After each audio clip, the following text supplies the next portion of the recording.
చరణ్ చౌదరి అని ఆరోపణ చేసి నా మీద ఒక CMPSలో పిటిషన్ పెట్టిందని నిన్న ప్రెస్ మీడియాల ద్వారా తెలవటం జరిగింది.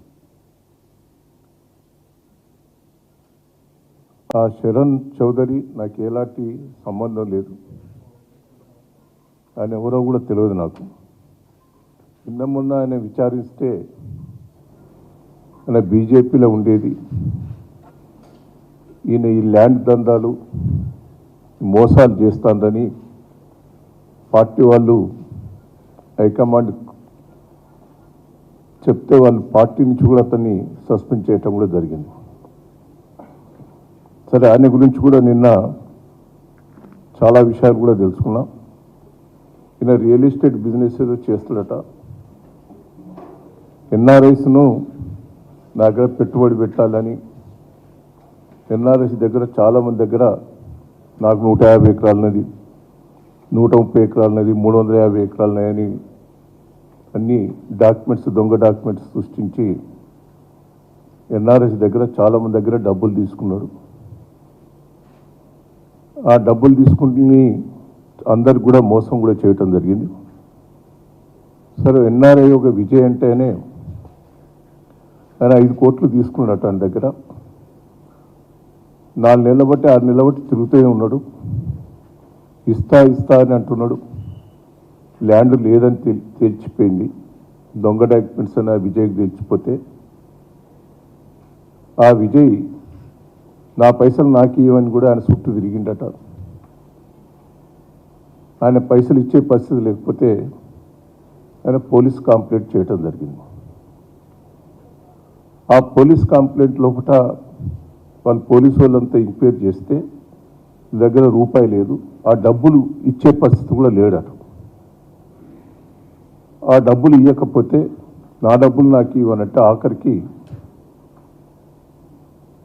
ఏదో ఇల్లు అపార్ట్మెంటు బ్యాంకులో కుదరబెట్టింది ఉంటే 1,25,00,000 ఆయనే విజయ్ కట్టి దాన్ని అది 3 కోట్ల విలువదే ఇంకా 2 కోట్ల రూపాయలు రావచ్చున్నాయట ఆయనకు. ఆ 2 కోట్ల గురించి ఒత్తిడి చేస్తుంటే ఇప్పుడు నా మీద ఆరోపణ చేస్తున్నారు. వాస్తవంగా NRIs మీకు తెలుసు, అందరూ కూడా నాకు పరిచయస్తులే. ఆ విజయ్ నా దగ్గరికి వస్తే వాళ్ళు NRIs తీసుకొని వచ్చిందట. నాకు ఆ విజయ్ కూడా పరిచయం లేదు. ఆయనే NRIs తీసుకొస్తే మీరే CP దగ్గర పోండి అని నేను CP దగ్గరికి వెళ్ళగొట్టాను.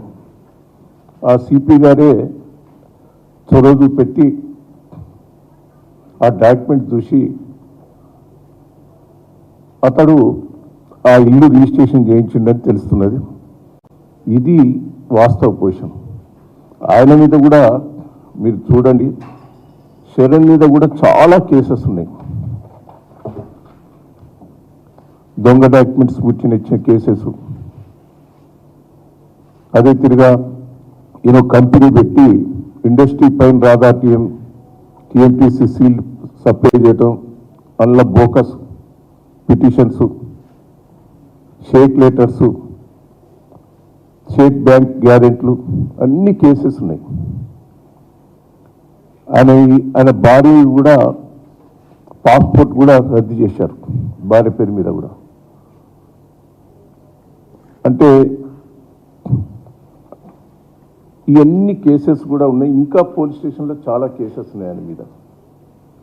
అసంటి వ్యక్తి డాక్యుమెంట్స్ సృష్టించి NRIs మోసం చేసి అసంటి వ్యక్తిని దయచేసి మీరు ప్రోత్సహించొద్దనేది నా విజ్ఞప్తి.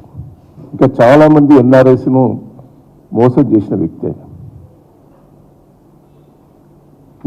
నేను రాజకీయాల్లో ఉన్నా, 40 ఏళ్ళ నుంచి మీరు చూస్తూనే ఉన్నారు. ఎన్నడూ కూడా ఈ ల్యాండ్ జోలికి కానీ నేను పోను. ఎవరన్నా దగ్గర వాళ్ళు వస్తే న్యాయం చేయండి, ఎటు న్యాయం ఉంటే అటు చేయమని చెప్తా తప్ప పలానాకు సపోర్ట్ చేసే వ్యక్తిని కాదు. నా రాజకీయ జీవితంలో ఎన్నడూ కూడా మచ్చలేదు. నన్ను ఎన్నో ప్రభుత్వాలు ఇరికేయాలని ప్రయత్నం చేసినాయి. నేను ఎన్నడూ కూడా నేను ఎన్నడూ కూడా ఎక్కడ కూడా నేను ఇరకలేదు, ఇరికిచ్చే ప్రయత్నం చేసినా నేను ఒక్కటే మిమ్మల్ని అందరినీ రిక్వెస్ట్ చేసేది, వాస్తవాలు తెలుసుకొని నేను ప్రెస్ మీడియా వాళ్ళని రిక్వెస్ట్ చేస్తున్నా. ఏదో తొందరపడి నా మీద వాళ్ళు వీళ్ళు ఆరోపణ చేసినప్పుడు దయచేసి కొంత వాస్తవాలు తెలుసుకొని రాస్తే బాగుంటుందని కూడా నేను రిక్వెస్ట్ చేస్తున్నా.